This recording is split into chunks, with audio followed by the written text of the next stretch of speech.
Light out, everybody. What's up, everybody? Welcome back to another episode of the Lights Out podcast. I'm your host, Josh, and joined in the studio is my new co-host, Austin. Welcome back, man. Hey, what's up, guys? So today, we are diving into some of the most haunted places in Mexico. And these stories are dark and brutal, to say the least. And you can definitely see why these places have now become paranormal hotspots and just haunted in general. Mexico is one of those places that I've always enjoyed visiting. It's a beautiful country. The people are some of the best salt of the earth people I've ever met. Have you been to Mexico? I've never been. Always Really? wanted to go, yeah. Really? It's one of my favorite places, honestly.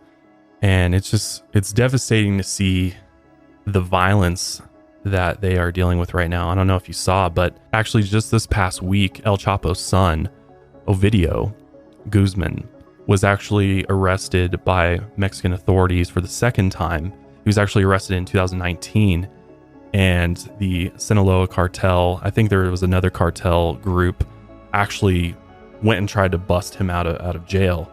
And the violence got so bad in 2019 that the government actually ended up releasing him back. Just releasing him because the cartel is just threatening like an all-out war. And so they released him, but this time under the new president of Mexico, they are actually trying to extradite him to the US. Yeah. Which this is interesting. I didn't even know this till recently, but El Chapo, so his father, is actually imprisoned in Florence, Colorado, in the Supermax prison. Yeah, I had no idea. Yeah, so Florence is like down, if you go south to Colorado Springs and then kind of go into the mountains a little bit, it's called the Alcatraz of the Rockies. Wow. Maybe we can do an episode about it. I'm sure there's some crazy stories out there. Let's go interview him. I know. Let's take a little road trip out there. But yeah, it's the most secure prison, I believe, in the entire United States. And his father's there. So they're trying to get his son there too, because right now in the city of, I'm probably not going to pronounce this right, which today we're covering a lot of different places in Mexico, and my Spanish is not the greatest, so bear with me. But in the city of Culiacan, it's probably not how you pronounce it, but it's an all-out war. Like, there's footage coming out of there, and it's absolutely insane. There's just cartel trucks going down the highway. They're fighting with the Mexican army, and it's just all-out war there. There was a video of a Aeromexico plane landing, and it was being shot at by cartel members with like 50 caliber guns. It's insane. And passengers are like on the floor of the plane. So it's all out chaos there. And if you live there, I feel for you. I mean, I don't even know what you even do in that situation. And just the whole cartel situation in general is a really tough one, because what's crazy is that a lot of the cartel groups have American weapons. Yep. So it's like, clearly America has some part in arming the cartels, and just the whole war on drugs is a whole another issue. But I just wanted to bring that up because that was going on right now, and it'll be interesting to see if they're actually able to get El Chapo's son out of Mexico before the cartel gets to him. But today we're going to be covering some of the most haunted places in Mexico and really going into the stories behind these places and why they are now considered haunted. So before we get into that, I just want to thank our sponsors for today. We've got Talkspace, Every Plate, and Care Of. But let's just go ahead and dive into our first location. And you can't talk about haunted places in Mexico without talking about the island of Dolls. So the island of Dolls is actually an island located in the channels of Xochimilco. The island itself is actually called a chinampa. Yeah, so these are small rectangular plots of land. I didn't really know about these until I researched this particular island. They're used to grow crops on shallow lake beds. Yeah, I was looking at some video footage of the island of Dolls, and it looks like a lot of people get around on boats because of these shallow lakes. As far as I know, that's the only way to access the island is through a boat. Wow. Yeah. And this was a technique used in Mesoamerica, especially in the Valley of Mexico. They're usually built in swamplands, and a bunch of these little islands are found in the waters surrounding Xochimilco. It's a common place for these islands. It's spooky because it's often in really humid regions, and so a lot of fog rolls through these islands. Oh man! And a lot of the times the islands look like they float above the fog. So the locals call them the floating gardens, which sounds pretty the floating fantastical. haunted gardens. I mean, the place looks like a horror movie set. Yeah. Really. I mean, there's just all these deformed dolls and decaying dolls hanging from the trees. Yeah, it's a major tourist location, as you can imagine. But I was like, man, I wonder what that must be like at night. Terrifying. When the fog sets in, or like, early morning, and you can't really see anything. You're just kind of like roaming around in there. And then all of a sudden these dolls just pop out of nowhere. Yeah. Or imagine being on a boat and the fog rolls in. You can't see anything. So in the early 1900s, the small island was originally owned by a man named Don Julian Santana Barrera. And Santana would often head over to the nearby barrio to sell his vegetables after he'd go get a drink of pulque, which is a traditional Mexican alcoholic beverage made from the fermented sap from the agave plant. He would get drunk and begin preaching the Bible to everyone nearby. He had deeply rooted superstitions about the supernatural and the cursed lands that he thought surrounded him. Eventually, though, he got so annoying that they actually banned him from the barrio. According to legend, Santana was on his island when he heard the cry of a young girl. Her voice screamed out, "I want my doll." And as he raced through the forest, he eventually found the young girl's dead body on the bank. She was covered in mud and her legs were wrapped in green lilies. She had actually drowned after being entangled by the lilies in the canal. Next to her body laid a doll, and for whatever reason, Santana decided to take the doll. The girl's body was eventually laid to rest, but every time Santana traveled by the bank where he found her body, he claimed to hear the young girl whispering, "I want my doll." So he retrieved the doll he had originally taken from the girl and he hung it up on one of the nearby trees, and he hoped that this would finally allow her to rest in peace. But now every time he went outside, a new doll apparently hung from one of the trees. Day after day, new dolls began to appear, until eventually they covered the entire island. Many believe that the dolls have been placed there by spirits. Others think the locals added the dolls over time. A few think it might be a mix of both. Either way, all the different kinds hang from trees and walls, and some even hang upside down. Their eyelids are milky, and their clothes are covered in dirt. Some are even headless, and others look like they could be voodoo dolls with pins sticking in them. Later, one of the locals found Santana's body washed up on the island. He had actually drowned in the exact same spot that the girl had drowned years before. So many ended up believing that the girl's spirit somehow caused his death. And to this day, she still haunts the island. In 1987, an eco-tourist rescue was made, and they found that the island was completely covered in water lily. This was the same plant that had entangled the young girl and drowned her, and now it completely covered the island along with the dolls. Back in 1943, this island had gained local fame, but now after Santana's death, the island had become a tourist hotspot. Hundreds of terrifying dolls now cover the island, and many of the visitors claim that they've seen the eyes of the dolls shifting or following them. The only way to access this island is by taking a long boat ride. It actually takes about an hour, and the tour travels through a museum, the canal, and a local lagoon. On the island, there's actually a small museum where you can find the first doll that Santana hung up. Some visitors place offerings around the dolls, hoping for miracles and blessings. Others bring a new set of clothes for the dolls and maintain that the place is a form of worship. Many believe there's a strong paranormal presence, and even skeptics have claimed to feel something off while walking through the rows of hanging dolls. I know for me, the only thing I'd be looking at is a doll's eyes. Oh, man. Yeah, supposedly a lot of people see them move and twitch and turn around and stuff.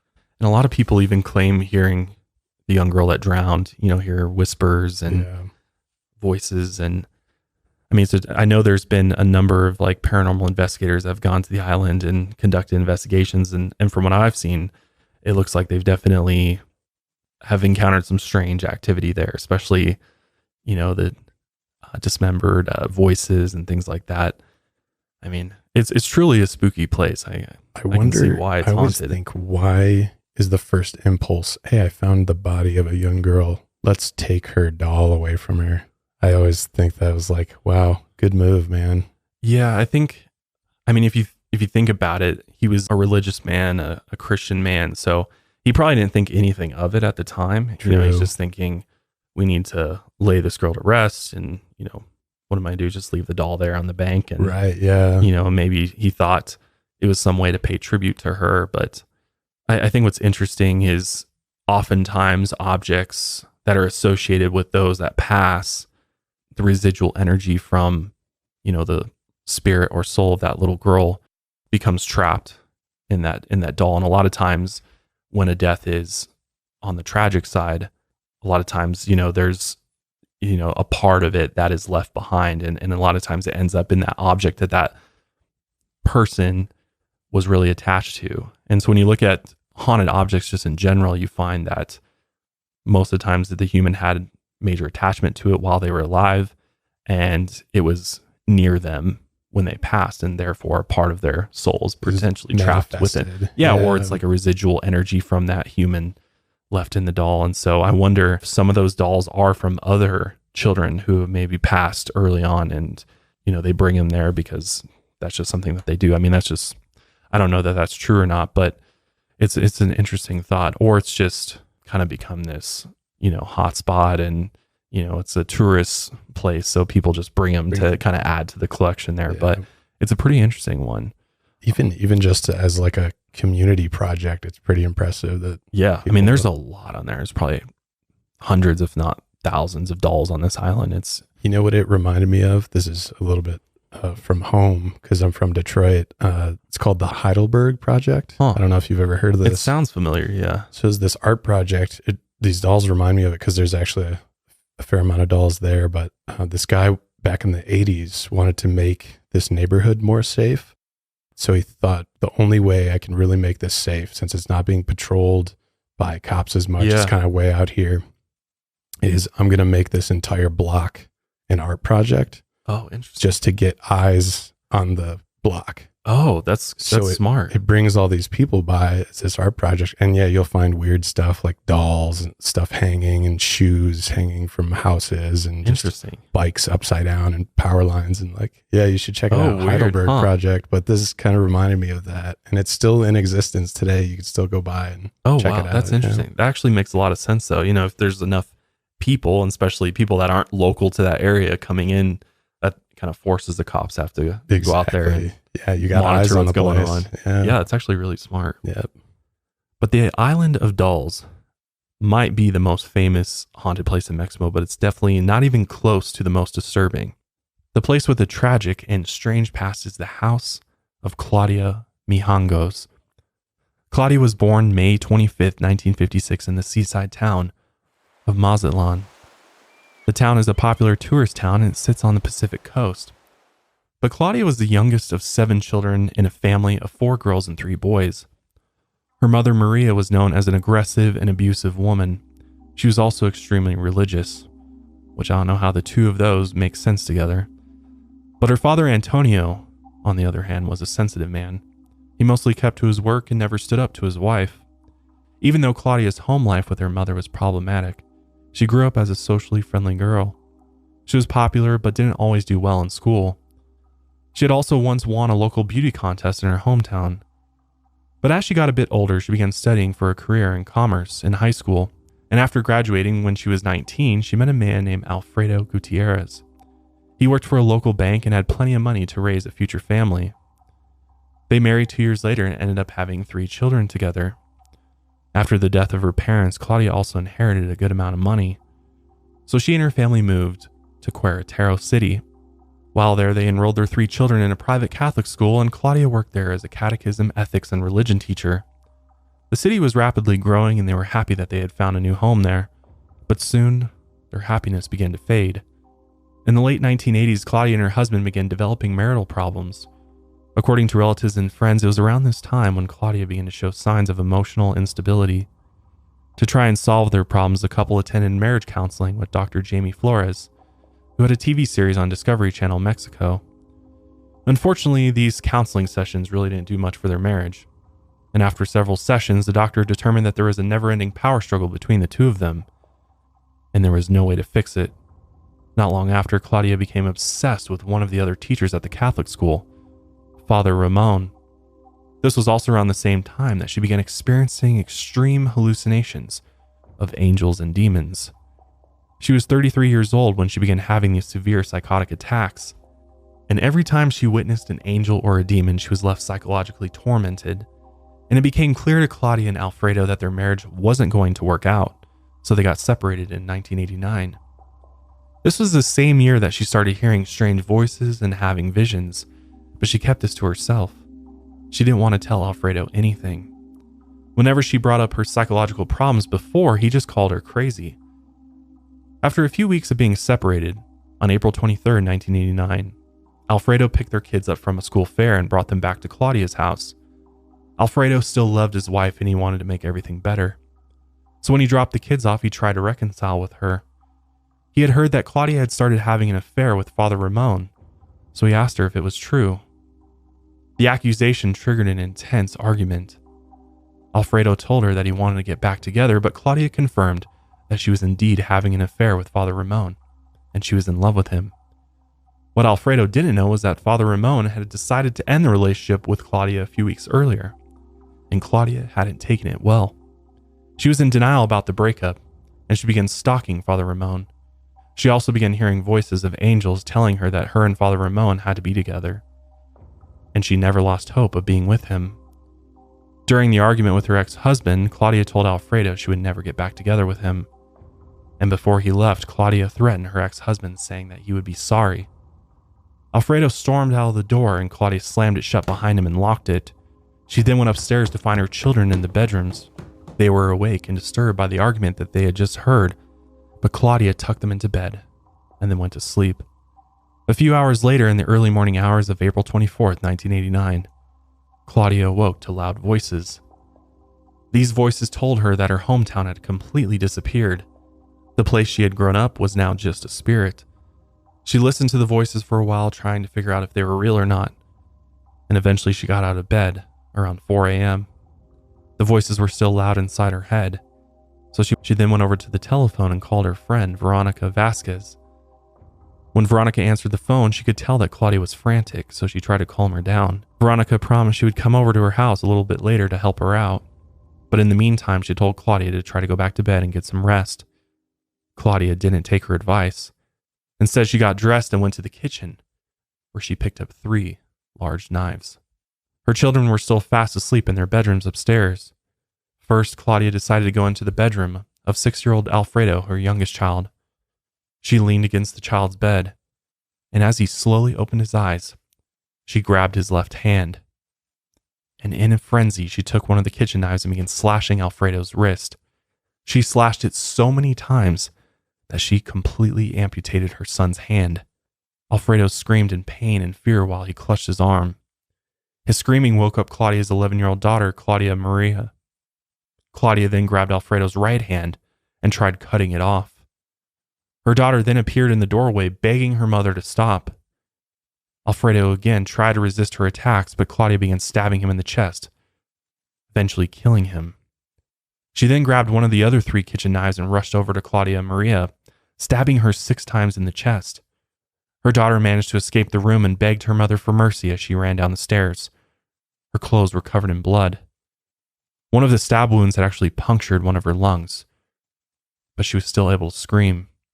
Her screams were so loud that they woke up the neighbors. They got out of bed and looked to see what was going on, but never went over to the house. Claudia then took out a 3rd kitchen knife from the set. She approached her 9-year-old daughter, Anna Belen, and stabbed her directly in the heart. After stabbing each of her children, Claudia ran down the stairs searching for her oldest daughter. She found Claudia Maria passed out on the dining room floor, lying face up. Claudia then took the knife and stabbed her daughter one more time to make sure she was dead. She dragged her back upstairs and placed her lifeless body in the master bedroom. She then dragged the bodies of her 2 other children and placed them together on her king-size bed so that they were all laying there together. Then she covered them with an orange duvet. She took the 3 kitchen knives and rinsed off 2 of them. She then took the 3rd knife, though, and placed the blade to her skin. And over the next few minutes, she cut her own wrists and chest, trying to kill herself. Later that morning, her friend Veronica actually ended up coming over to the house, just like she had promised. She knocked on the door and waited a moment. For a while, she heard nothing. She wasn't sure if anyone would ever answer the door, but eventually the door swung open, and Claudia stood there in her dress covered in blood, and she had this cold, blank stare on her face. At first, Veronica thought Claudia might have been attacked by someone, and when she asked Claudia what had happened, she didn't say anything. So Veronica entered the house and ran upstairs. And there in the master bedroom, she found the 3 children laying dead.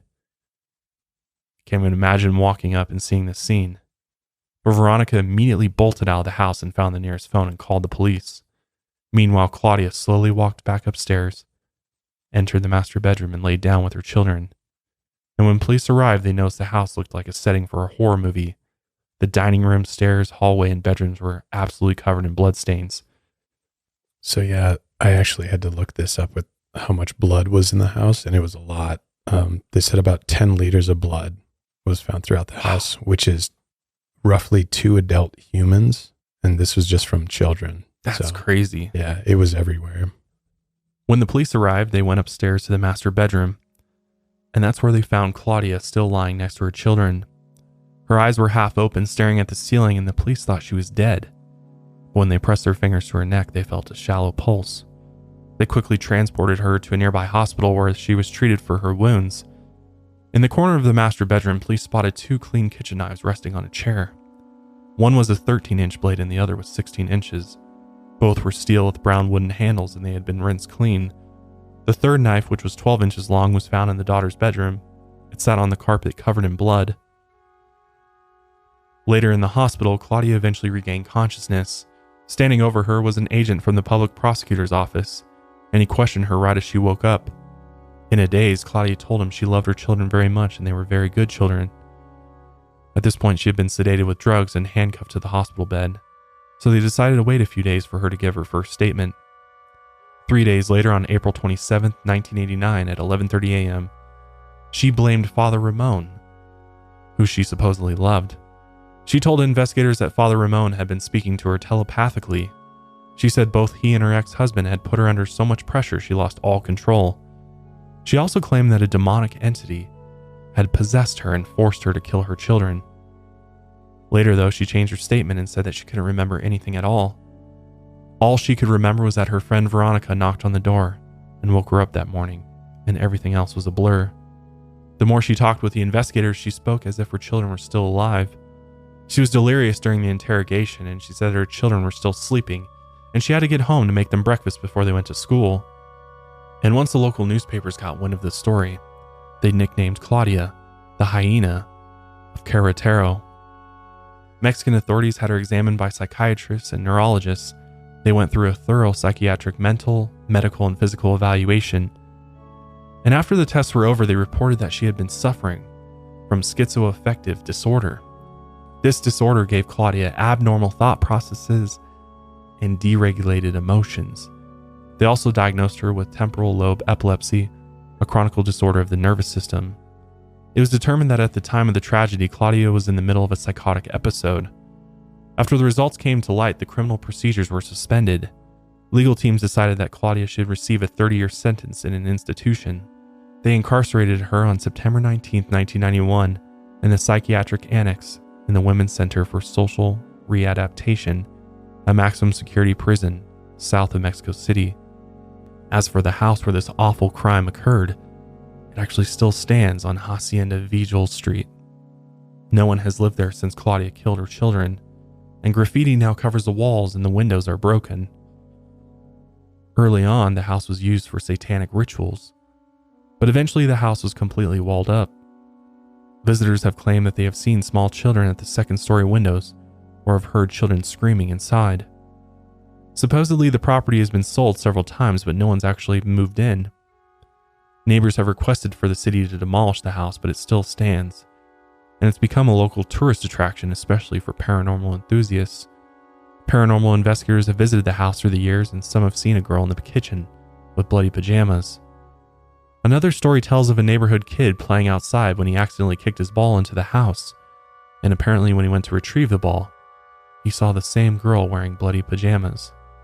Visitors have also felt vibrations and seen mysterious apparitions moving inside, and some have even seen shadows in the shape of children. On April 24, 2019, Claudia's 30-year sentence ended. She was 63 years old when she was released. And today, Claudia's whereabouts are unknown. Man, the fact that she got out of prison is crazy. Isn't that nuts? Considering, I mean, I get the mental health issues, and Right. I guess that's the debate is, somebody, but even then, I mean, if she's mentally ill to the point where she's doing things like that, I mean, yeah, can you ever truly like recover? And right. Is she going to be able to be okay out in society? Is she going to be she's probably going to still be a threat out there. I mean, yeah, and she's only 63 years old, which is, not that old. No. Yeah. I mean, that's a absolutely tragic story. It's poor kids. I can't imagine any stories involving like killing children, but also someone killing their own children is just reprehensible. Familial homicide, I believe, is the term for it. It's anytime that happens, I just can't even imagine. I mean, now that I'm a parent, I'm just like, it just makes no sense. But I guess when you're dealing with severe mental illness, I have no idea what that's like. So, but still, it's just like, was this preventable? Right. I mean, it's difficult because, somebody with a severe mental illness like that, I don't know how you even prevent something like this happening, but yeah. And she even said like she was kind of scared to tell her own husband about it because he had dismissed her before. right, just saying you're crazy. Yeah. Oh man, it's a horrific one.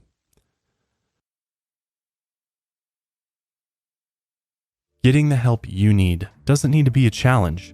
Talkspace is so convenient and accessible that you can get mental health care with or without insurance to fit your needs. It's important to prioritize your mental health and wellness every day, because when you work on yourself, you'll start to see and feel positive changes in all areas of your life. The long-term effects of therapy can give you the tools to deal with the challenges as they arise, strengthen your relationships, and give you a more optimistic outlook on life. There's no better time than to invest in yourself right now. I'm a big fan of Talkspace for therapy. I highly recommend it. You can sign up online and get a personalized match with a provider that's right for you, typically within 48 hours. You can text, video, or send voice messages to your licensed therapist, so it's incredibly convenient to have virtual sessions from the comfort of your home. So Talkspace eliminates that need of having to drive to a local office and work around that therapist's schedule. Instead, Talkspace works with your schedule, and it allows you to really find the right therapist for you, which is the most important thing. Talkspace has thousands of licensed therapists with years of experience in over 40 specialties, including depression, anxiety, substance abuse, trauma, anger management, relationship issues, food and eating, and so much more. And what's great is that Talkspace is in network with most major insurers, so insured members on average pay a $20 copay or less. As a listener of this podcast, you'll get $100 off your first month with Talkspace when you go to Talkspace.com and use code LIGHTS.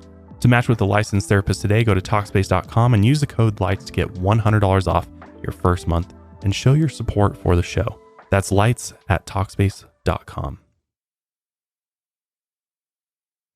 Mexico's history won't quickly forget Claudia's horrific crimes, the same way we won't forget the gruesome acts of violence from ages ago. The history of Mexico runs deep. Its lands have seen civilizations come and go, and the violent rituals of ancient Aztecs won't soon be forgotten. In Mexico City, the ruins of a temple lie in the heart of the city. This is known as Templo Mayor, the main temple of Tenochtitlan. Yeah, this was a temple that was actually rediscovered in the 20th century. And I think its construction first began sometime after 1325. It's not much today. It's pretty much all rubble and has been flattened. But eroded over time. After it was built, it was massive and it dominated the center of the ancient city. It was about 1,200 feet long on each side, and it had two sets of stairs that reached the summit that was about 180 feet in the air. So it's almost like a pyramid shape in a way. Yeah, roughly. Yeah. I know the Aztecs, it's interesting because the whole pyramid building, in ancient civilizations wasn't just, a lot of people think of just ancient Egypt where pyramids exist, but the Aztecs and other ancient cultures, I mean, obviously it's not to a sharp point, right, but the steps all leading up to a summit. I mean, when you look at it, a picture of what it may have looked like back then, it does kind of have like a pyramid shape to it. Yeah, and they're almost even, in my opinion, they're even more impressive because you could actually walk to the top, whereas the pyramids weren't really necessarily meant to be. Right. There's chambers inside, but you didn't actually go to the summit of the pyramid. Yeah, exactly. So yeah, this thing was huge, and the main structure they think was rebuilt about several times by different rulers. It was eventually destroyed by the Spanish in 1521, but we later found the remnants of it. Interesting. Yeah, of course, when the Spanish came, they're like, we're going to wipe all trace of these ancient cultures and their practices, and bring Christianity to the people. But that's a topic for another day. But as the years passed, more of the temple was uncovered. In 1978, a total excavation began after electric company workers accidentally drilled into a prehistoric stone disc nearly 10 feet long and 1 foot thick. That is huge. Yeah. 10 foot long, 1 foot thick. Yeah. The fact that they were able to do this is still mind blowing to this day. I mean, it's a total mystery. It's like, if you look at like the tools that they had, I mean, the tools are pretty primitive. I mean, they're not dealing with power tools or, diamond bits and things like that are able to easily carve through stone, which even to this day, you need some powerful equipment to create a disc like that. Yeah. And the fact that it survived this long is a testament to the quality of work, right? Seriously. I know. I'm like, would our buildings even survive that long for hundreds and hundreds of years? Like, right. It's truly incredible. But as they uncovered the disc, they found that it was chiseled with artwork, and etched into the stone was the body of a woman dismembered into small pieces. And not just any woman, but the daughter of an Aztec goddess. And her dismemberment reminds us of the horrors of Aztec sacrifice. Ritual sacrifice, self-mutilation, and blood sacrifices were at the absolute core of everything they believed in. As they believed that they owed a debt to the gods, and in order to pay these debts, they'd have to give blood, or else the sun wouldn't rise. They also believed that the sacrificing of deities at the beginning of time led to the creation of the universe. Other gods actually sacrificed themselves in fire to give life to the sun. And one of the most important gods to them was the god of sun and war. If you're watching this episode, I'm going to go ahead and put the name on the screen because I'm not even try to pronounce it. Some of these Aztec names are just absolutely brutal to pronounce. But they believed that this god demanded blood from them. And some of the offerings found at Templo Mayor were stone carvings carved into dolls or necklaces. But another common offering was the act of auto-sacrifice.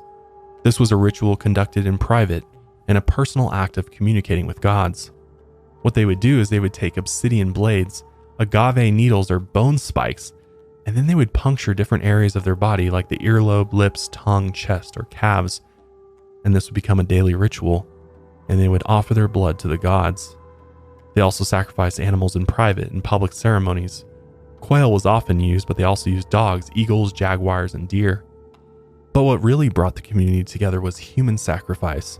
In a great ceremony, they would often execute prisoners of war in public. The high priest would sometimes stab the victim in the chest with a sacred dagger and actually dig out their heart. Experts believe there were somewhere between 1,000 to 25,000 human sacrifices a year due to the need to sacrifice humans. When in battle, they would only wound the opponent so that they could actually capture them alive and then bring them back to use as a future sacrifice. When they would sacrifice someone, they would dress them up in a costume of the gods, and the people would praise them and treat them like celebrities as they took them to the sacrificial spot at the top of the temple. After removing their heart, the high priest would then raise up the still pulsing organ for everyone to see. Blood would shoot out of it as it took its last pumps. Then he would place the heart inside of a stone vase. At that point, they either cooked it and ate it, or it was eaten raw by the high priest. The body parts were often consumed by the ruling class so they could please the gods even further. After that, the body was then beheaded and dismembered, and then they would throw the pieces down the steps of the temple. Many of these types of sacrifices occurred at Templo Mayor. It once stood as an impressive period with 2 shrines at the top. One shrine was dedicated to the god of rain, and the other was for the god of sun and war. Countless human sacrifices occurred at the summit. The heads of those who were sacrificed were then put on skull racks at the base of the temple. While most of the sacrifices were prisoners of war or slaves, some of them were children. They believed that the tears of children were linked to the god of rain, and this absolutely brutal tradition went on for hundreds of years. Until 1519, the Spanish invaded the Aztec Empire, and they wreaked havoc and spread smallpox disease across Aztec land until the entire civilization crumbled only 2 years later. If the violence wasn't brutal enough, smallpox is Oof. even more brutal. It's a terrible disease, and it had at the time, it was about a 30% mortality rate. It killed countless of indigenous people in North America when the Europeans came over across the ocean, and the symptoms included you get a cold, muscle pain, headaches, fatigue. The worst part is that after a few weeks, the patient would get these small bumps all over their body. A lot of people, if you've seen pictures of it or something, a lot of people think it's like, oh, that's terrible because it's just on their skin. But these bumps were actually inside of the patient's mouth, covering their tongue, inside their throat. And they would eventually grow, these bumps, they would grow and rupture. And then it would release the virus into the saliva. And that's how it passed to other people. Wow. Yeah, pretty brutal. Luckily, it's been eradicated with the help of vaccines today. I was going to say, I think we all get smallpox vaccines. Yeah. And I looked up to what eradication actually means, because it's like, well, how do we actually know if it's actually gone? And I think it's something like, if we don't have a patient discovered or reported within a few years, they consider it eradicated. Yeah. So it has been eradicated. But yeah, this was what the Spanish brought over to the Americas, and it ended up killing many Aztecs. And that's just from the spread of disease. Yeah, outside of the Spanish, the already violent war, conquistadors like slaughtering the indigenous people. Yeah, mm-hmm. Yeah. They're saying between 8,000 and 10,000 unarmed Aztec nobles were slaughtered during a sacred ceremony near Templo Mayor. So they basically took their own temple and then started slaughtering their own people. Wow. Yeah. Just obviously in total disrespect of what they were doing. Wow. It's just crazy, because it's like, oh, we're coming in, we're going to take your land, we're going to, convert you to our religion. But in the meantime, we're going to full out genocide on you in the meantime. Yeah. We're going to spread the word of God and love. And then we're just going to, then we're going to make an example out of all of the Aztec nobles. Oh yeah. In retaliation, though, 8 Spaniards were actually sacrificed on top of the temple, and their bodies were kicked down the stairs and their heads were tossed back at the other Spaniards. But the city ended up falling to the Spanish in 1521, and they ordered the temples to be stripped clean of all the precious golden artwork that could be found. And today, only the ruins remain, and these grounds are open to the public. According to legend, its brutal history is now connected to many restless spirits, as you can probably imagine. Some believe these spirits and energies that are found here are vengeful in nature. Hundreds of thousands of people have died at this temple, and the ground is forever soaked in blood.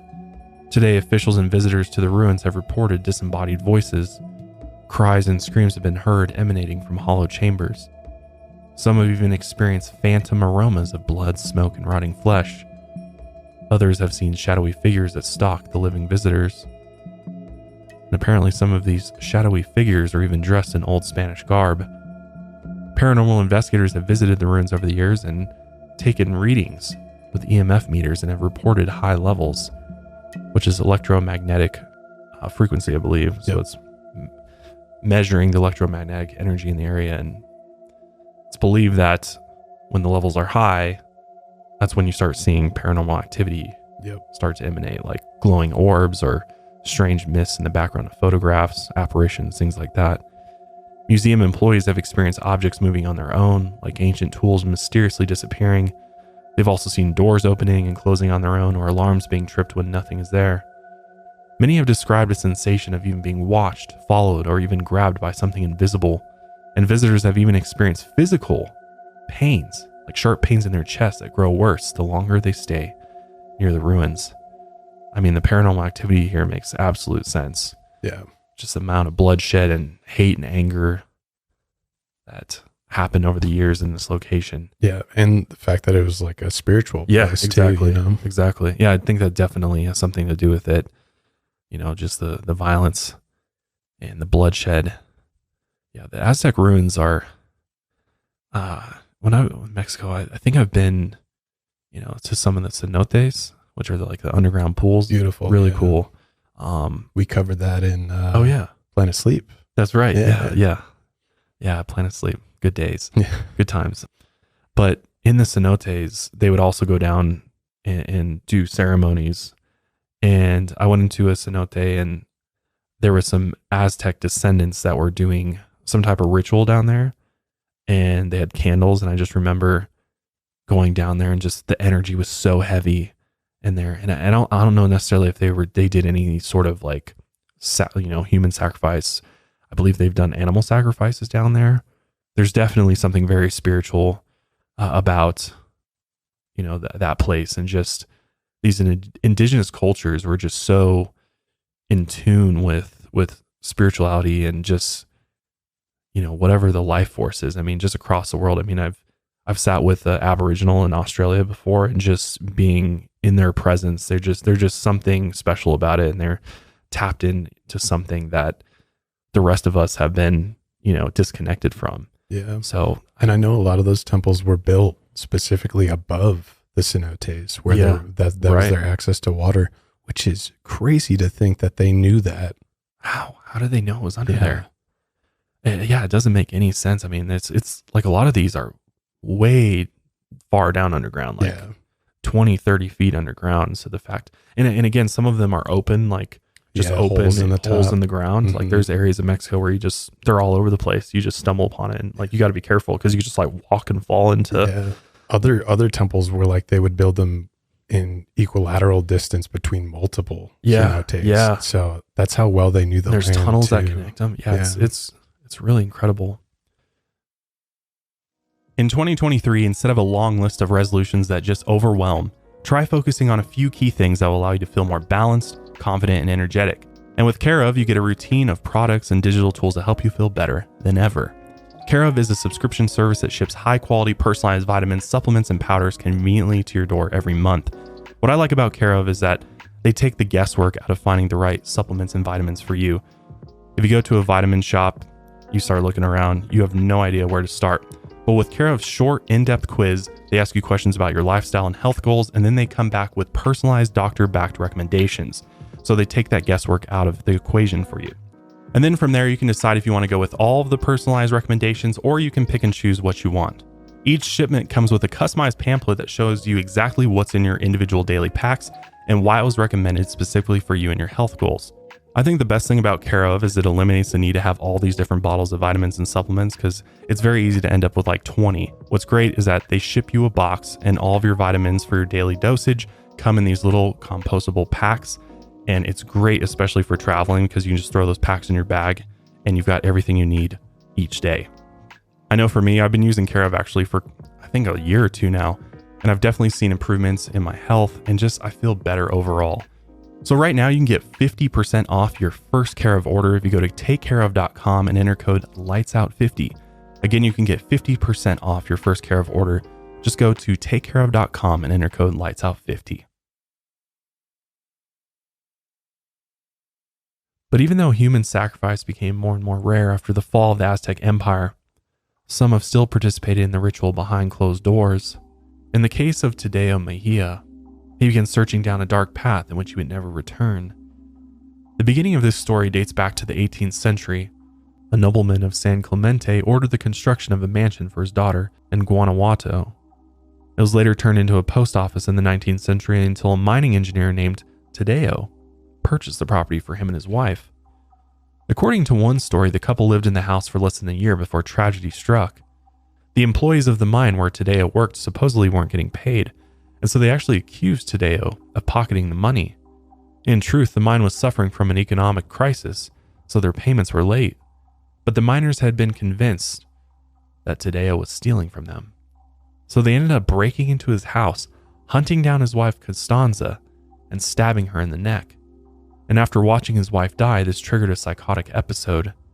After this happened, in desperation, Tadeo ended up reaching out to a local witch, also known as a bruja.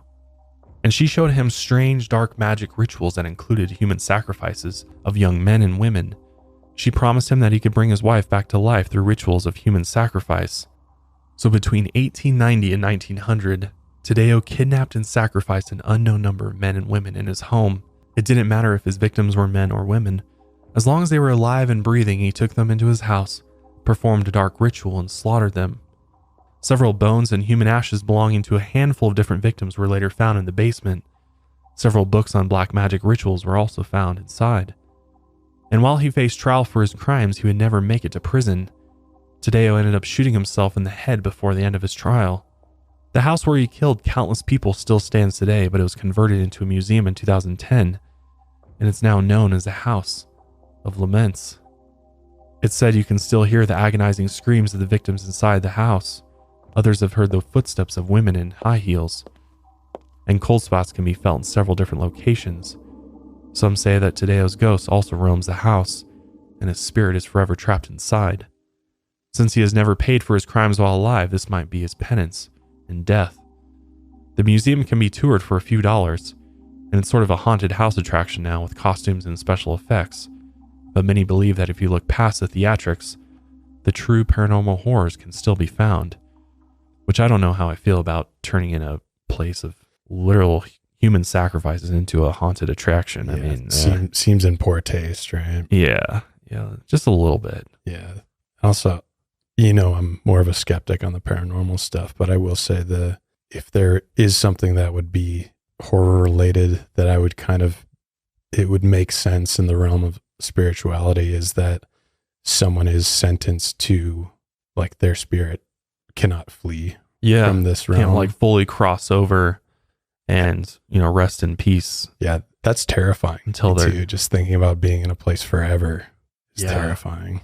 I don't know. I feel like there's got to be something to that, because there's so many cases and instances of situations where individuals who have done horrific and brutal crimes in locations, oftentimes apparitions of that person, or outlines of figures of that person are still there and seen. Yeah. And I know there's been paranormal investigators that have done investigations, and I'm forgetting the name of the technology that this one company has, but they're able to, through photographs, are able to actually capture like images of the spirits.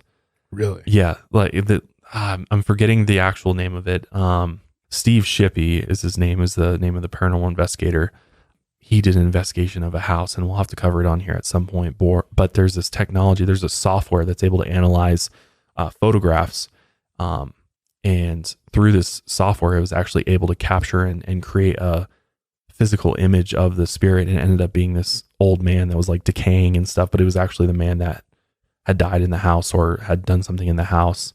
That's crazy. And so it's like, when I see that, I'm like, well, obviously there's a, skeptical side of me that's like, that's just like AI or something creating an image. But the image was so close to what the guy looked like while he was living, but he just looked like old and, like he was rotting basically. Yeah. I don't know. It was really mind blowing. I'll have to figure out what that was and cover it here on the show at some point. But yeah, definitely. That sounds interesting. I mean, after looking at so much paranormal cases and stories, I've become a real believer in there is something to all this. Like, this isn't just all bullshit. It's not all made up. It's not just fairy tales. There's something real about this. And I guess it really depends on, how spiritual you are and what your personal beliefs are. But I do believe that there is another realm within our realm. And if you think about it, like there's, we are only able to see a fraction of what's actually all around us. We only can, we can't see ultraviolet and all these other lights, light forms and the energy. You can't see the atoms around you. There's so much you can't see with the human eyes, but that doesn't mean that's not there. Right. And so I feel that there is like a spiritual realm around us. It's just, we can't see with our physical eyes, but when you pass, a part of you may stay in this realm. Maybe it's for a short period of time until eventually you move on, or in this situation where you've done something horrific on this planet that maybe, part of the way it works is, you have to pay your dues. Nobody leaves the planet without, paying for the things that you've done. And depending on the level of things that you've done, maybe, there's something to, before you can actually cross over and to whatever's next, you're forced to stick around and wait it out. Yeah. For those that die before going to prison, like he died before ever going to prison, maybe that's why he ended up staying here versus those that pay their time and then move on, or, you're able to work through it. I don't know. It's an interesting thing to as a skeptic, I don't lean hard either way, but I would say, yeah, if anything, it's since this guy had killed so many people and never really saw prison time, it's also just a way of getting some level of closure, especially for the victims and the victims' families. It's like, if this guy just got away with it, we'd like to think that hopefully his spirit is now imprisoned in this realm, you know, something like that. Yeah, because that's always like the debate, right? Especially with the death penalty, is like, is it better to kill that person or do a similar thing to them that they did to their victims? Is that justice, or is it justice to let them rot in a prison cell for years and years and years? You know, and so it's kind of like, it, you know, even if they do exit, you know, the planet through death early on, does that mean that's the end and they move on to whatever's next, or, you know, restart? Or, you know, is there a form of justice on the other side, a process before your soul can move on? Or, you know, and again, it comes back to what you believe. And if you believe in souls and spirits and things like that, or, you know, if you don't believe in anything, then I guess it doesn't matter. But I know for me personally, I think it's far more complicated than what we can even possibly comprehend. I don't think it's as simple as like, oh, you know, you go over here and there's, you know, somebody judges you, or, you know, it's as simple as what our little monkey minds can think of. But I think there is some form of justice. I think there is justice throughout the universe. I think there's life and death throughout the universe. I mean, everything starts from nothing and becomes something and then dies. Even stars die. Everything dies. So there is this circle of life throughout the universe. And I think there's something to that. I don't think it's just like you live in nothing. Yeah. You think there's some order within there is chaos, order. Yeah. I think there is order to the universe. I think the universe has given us that much, that, you know, there's order amongst the cosmos. And so at the highest level of, you know, living organisms, and there, you know, there's a lot of debate that the cosmos is conscious, and, you know, the earth is conscious, the sun is conscious, all these cosmic entities are conscious, much like we are. I mean, we come from the earth, if you think about it. So why wouldn't the earth be conscious? Right. Yeah. We're all, you know, we all return to the earth, and the earth creates us. Yeah. So, I mean, that's a beautiful way of looking at the world. I mean, I'm kind of on the other end, to be honest. Okay. I think everything's kind of just, we come from chaos and we live in it, and we try to forge our own path through the chaos. It can still be beautiful in a way. Yeah. You know, I mean, even either if there's way, not this sense of justice, cosmic justice, or order. I think we kind of make our own. So we're in control at the end of the day. Like, we create our own destiny. I'm getting really, really deep into this, but I mean, it's interesting to just think about, especially when talking about the paranormal. I think there's just so much more to it than just, I think the way that we approach the paranormal is so simple. And I think that's why a lot of people are skeptic, is like the way that we're comprehending it is just doesn't make a lot of sense to the average person, because we're not thinking beyond what we're actually experiencing and thinking, and we don't know. That's the thing too, is we don't know what's actually causing this to happen. Yeah. Like, I agree with you on that for sure. As the paranormal is way beyond, if it does exist, if there are like spirits or entities or energies that we can't see, we most likely cannot comprehend it fully. What's your thoughts on like higher EMF readings in these locations? Like, the electromagnetic energy levels are much higher in places where paranormal activity is witnessed. I know I've heard that. And I don't know if you ever play the game Phasmophobia, but you get to go hunt some ghosts and you have your EMF reader. But I'm not sure. I don't know enough about it to actually make an opinion. Maybe by the next if you think about episode, we I'll all have our own energy fields. Right. And like, that's a proven fact. Just like the earth has, you know, the magnetic poles, it has its own electromagnetic field around it. We all have our own too. We're all electromagnetic energy entities. Yeah. So if you think about it that way, there, you know, elevated levels of that.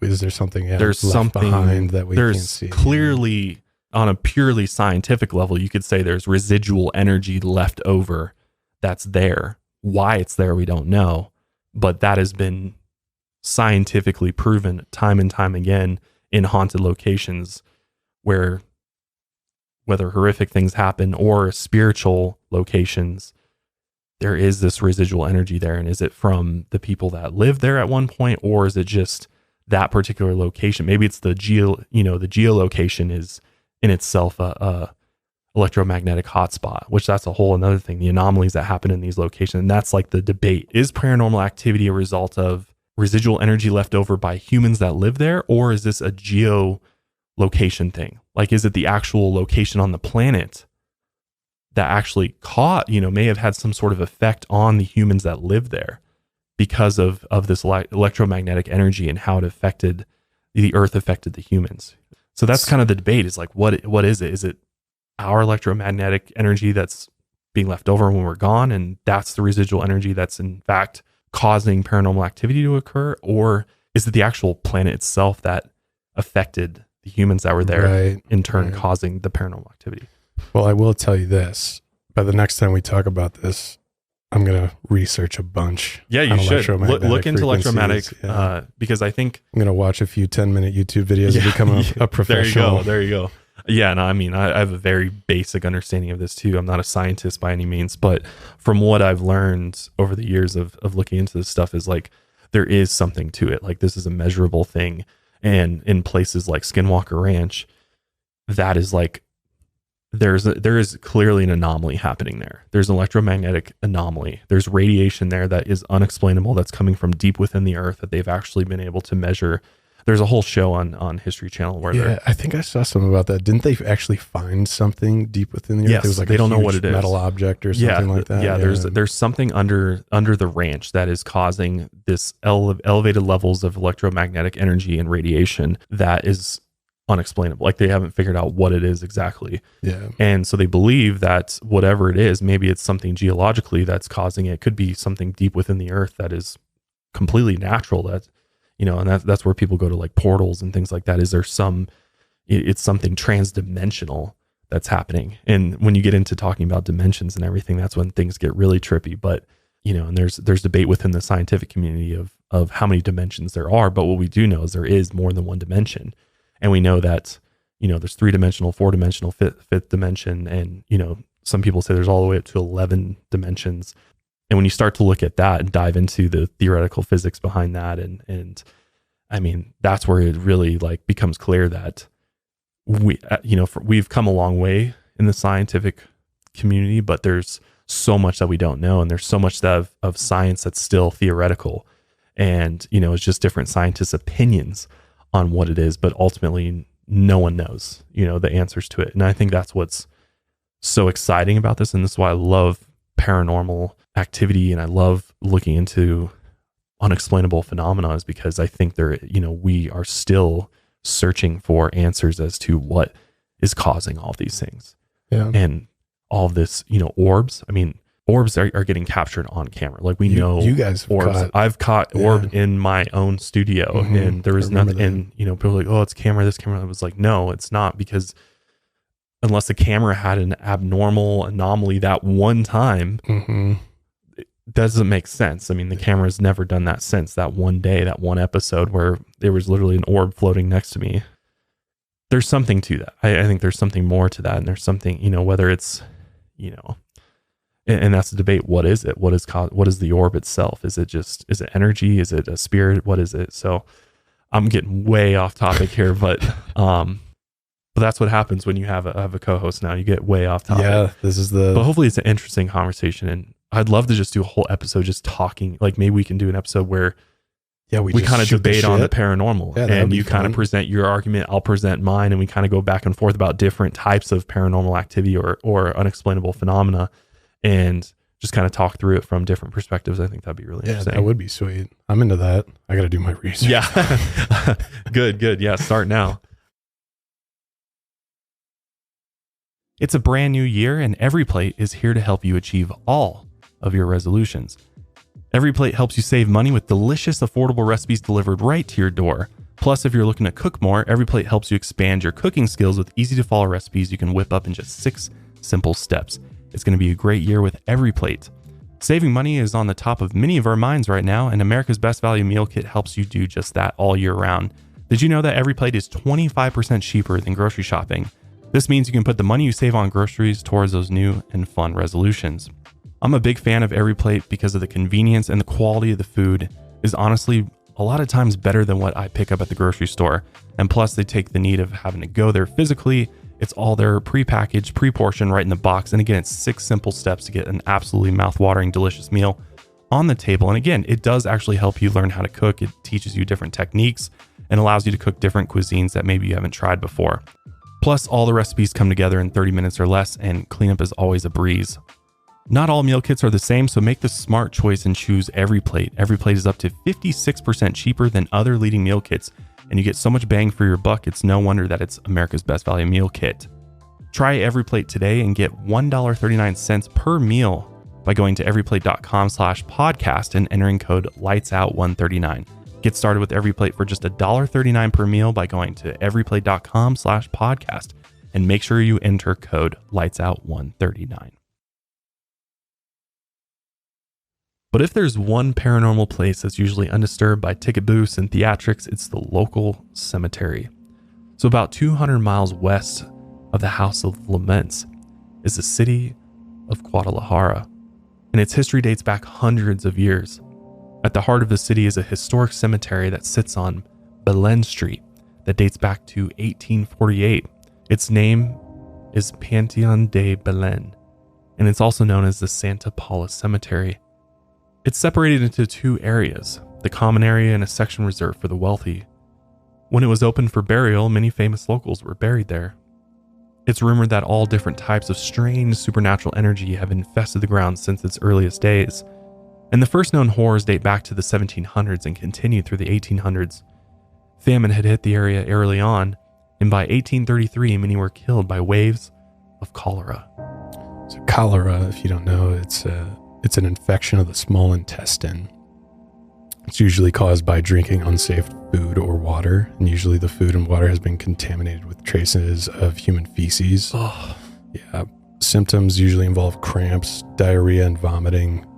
Sometimes the diarrhea and vomiting can get so bad that the patient gets severely dehydrated. They could potentially die just from that. After a while, from the dehydration, they get sunken eyes. Their skin becomes really cold, dry, and tough. And if they're dehydrated enough, their skin will start to turn blue. Risk of death is usually around 5%. But if the patient doesn't have access to health care, which, I mean, if you go back in time, there's actually a 50% chance of death. So at the time, with no modern medicine, many people in the 1800s, Guadalajara ended up dying from cholera. Wow. Yeah. Just the diseases that people had to deal with in early human history in the 1800s, especially. I mean, it's just such a brutal time, and it's not like you can run to a state-of-the-art hospital where you're going to get great care. Even just the concept of like an IV to rehydrate you is, you're not really getting that. It's like, here, drink some water. Yeah. Good luck. You're vomiting. Like, yeah. You're just vomiting the liquids up. Yeah. God, the days before IVs, man, is brutal. But the city soon needed more area for burial grounds outside of populated areas. So they took the orchard space next to the hospital of Belen and changed it into a cemetery. In 1848, the grounds were constructed. In the area reserved for the wealthier people, they built a chapel dedicated to St. Paula. Eventually, health officials stopped any more burials in 1896. And underneath the chapel, many of the city's historical figures had been buried in a mausoleum, but the remains were eventually moved to a new burial site in 1957. As for the common area, this land was used to build the Tower of Medical Specialties for the hospital. And today, what remains of the cemetery is still open day and night to visitors. Decorative headstones and works of art are still inside. And over the centuries, local legends tell of otherworldly creatures that have manifested inside of the property. Around the ground, people have reported cold spots and disembodied voices. Many have felt being closely watched or followed. One popular story mentions an old pirate that decided to leave his old life behind. He later retired and settled down in this city. As years passed, he ended up meeting a woman and having a child, but that child never knew about their father's past. Supposedly, the old man had stashed a ton of stolen treasure somewhere in the city. It was treasure that he had gathered up over the years on the high seas, but he died before he could tell his child the location of his fortune. He was then buried in the cemetery. And as the legend goes, if anyone can find the grave and pray to his spirit, he might speak to them and tell them where the treasure is hidden. but he'll only tell someone who deserves it. A darker local story surrounding one of the graves is known as the Child Afraid of the Dark. On May 24th, 1882, a brutal storm had rolled through the city. A young couple was putting their 10-year-old son to bed. His name was Ignacio Altamirano, and he also went by the nickname Little Nacho. He was generally a healthy baby, but ever since he was born, he had an intense fear of the dark, which I think we all do as children pretty much. Were you afraid of the dark? I was terrified of the dark when I was a kid. Why is that? Why are we from birth scared of the dark? Yeah. I had to have my door cracked. Same. So that, or the bathroom light on in the hallway. I slept I was in a bunk bed with my older brother. He slept on the bottom floor. Really? And I would tell him, I was like, just please let the crack open so I could leave the light in. And he sometimes couldn't sleep with the crack and the light in. So he would wake up when he thought I was asleep, and he would go close the door. And I'd just start screaming. Really? Oh my God. I know. I'm trying to think. I'm like, why? It's not like I ever saw anything scary or that would make me afraid of it, but it's this natural fear we have of the pitch dark. Yeah. Maybe it's just because our imagination is filling in the blanks where we can't see. So it must be our imagination just starting to create things. Yeah. What could shadows be there and things like that, or the pitch dark closet. I know I was scared of the closet. I have to shut the door. Yeah. But whenever he was in the dark, he would cry until a light was turned on. Many children are afraid of the dark, but little Nacho's fear was way more intense. If he was ever in the dark for too long, he would end up having a panic attack. So every time he went to sleep, his parents kept on a small lamp powered by oil along with a few candles. Or if the moon was bright enough at night, they would keep the curtains open in his bedroom. This was the only way he could sleep. As years passed, the parents learned how to adapt to Nacho's intense fear of the dark. When he was 2, the parents left the house late one night. They left the child in the care of the housekeeper, and like always, they had kept the oil lamp and candles lit in his bedroom before leaving. They also left the bedroom window open. But that night, the weather picked up and a strong breeze came in through the window and blew out the candles and the oil lamp. Unfortunately, the housekeeper didn't check on the child to make sure his bedroom had light. So little Nacho soon woke up to a pitch black bedroom. Immediately, he was flooded with terror, and the darkness was too much, and his fear overpowered him. His heart pounded in his chest as he tried to cry out for help. This fear became so intense that the boy's heart stopped. The parents later got home and found their son dead in his crib. But the story only got worse. After his death, they held a funeral for the boy and placed him in a small wooden coffin. After he was placed in a stone tomb in the cemetery, the family went home to grieve. But by the next morning, they got word from the caretaker. He said that when he did his early morning patrol of the cemetery grounds, he had found little Nacho's coffin. It was actually laying outside of his stone tomb, and the casket had been opened. The caretaker then reported the crime to the police. Investigators thought that it was a simple grave robbery and maybe the parents had put something valuable inside the coffin. The cemetery caretaker then reburied the boy in his tomb. But the problem was this happened several more times. The caretaker kept finding the boy's coffin outside of the tomb with the lid open. The lid looked like it had been broken from the inside, and the caretaker would find the boy's remains in the coffin. When he contacted the parents again, they tried to make sense of why this was happening. And they told the caretaker how little Nacho had been incredibly afraid of the dark ever since he was born. The parents then decided to build a special tomb for their son. Instead of having it underground, they elevated the tomb on a stone platform, and the coffin was placed in the tomb where it would be in sunlight during the day. They also added 4 pillars on the corners of the platform, and every night the caretaker would light 4 torches on each pillar, so Ignacio would never be in the dark again. As the decades passed, his remains never moved again, but visitors have still noticed strange occurrences near his tomb. In recent years, some have seen the apparition of a young boy. Others have seen strange balloons floating near his grave like they were being held by an invisible child. Others have seen glowing orbs and have heard disembodied footsteps nearby. Not far away from Ignacio's tomb, another grave tells of a legend of a young boy who lost his faith in God. This boy's name was Santiago, and when he was young, he was taken to the nearby hospital where doctors diagnosed him with a terminal stomach illness. Eventually, he was bedridden in the hospital, and one day his mother visited and brought him one of his favorite saint statues that he always prayed to. Right as he spotted the statue in his mother's hands, he snatched it and smashed it against the hospital wall. He screamed and cursed God for giving him his terminal illness. Later that same night, Santiago snuck out of the hospital and wandered around the next door cemetery, and by the next morning his corpse was found hanging from one of the trees. Ever since, visitors have seen the faint silhouette of a young boy hanging from some of the trees in the cemetery. Besides the death of these young boys, the most famous local legend of this cemetery is a tale of a blood-sucking creature that prowls the grounds at night. Through the 1800s, dozens of small animal carcasses began littering the streets at night. Their bodies had been drained of all their blood. 2 close puncture wounds were always found on the animals, especially near their necks. This went on for months until the killings got worse. Instead of small animals, the bodies of small children were then found dead in their cribs across several neighborhoods. And just like the animals, their bodies had been drained of blood. They also had 2 close puncture wounds on their skin, especially near their neck. The townsfolk were warned to stay inside at night and keep an eye on their children. Many stayed indoors at night and prayed, hoping that God would take care of the evil in their town. A few of them eventually banded together as vigilantes to track down the killer. A man had been kidnapping children and killing them and drinking their blood. They eventually believed the killer was actually a vampire living on the outskirts of town. The angry mob eventually cornered the accused man.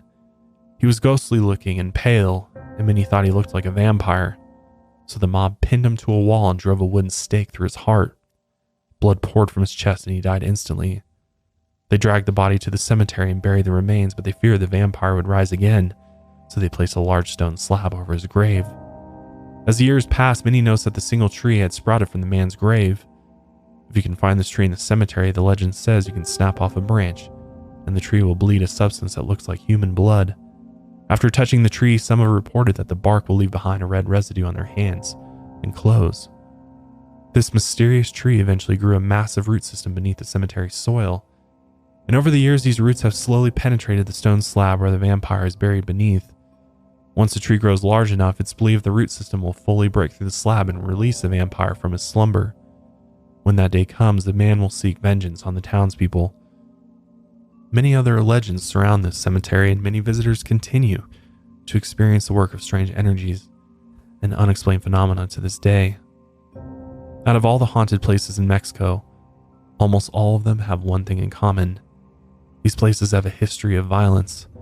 Gruesome death is often connected to these places. From recent mass murders to ancient human sacrifices, the haunted grounds in Mexico are stained with blood, and the souls of the dead might still linger here. Others might have been forced to stay in the realm between the living and the dead, and some spirits pass on into the unknown, while others have been condemned to stay here forever. I want to know your thoughts on these children and the 2 puncture wounds. Yeah. I mean, a lot of people think it was, teeth marks. Interesting. But really it wasn't specified. I'm sure the reporting on it wasn't great. Yeah. How thorough were autopsies back then? Yeah. They do say, they were drained of blood just like the animals that they were finding out there. As a human though, how do you get 2 bite marks? I think it was 2 puncture wounds, almost like if you think of like fangs.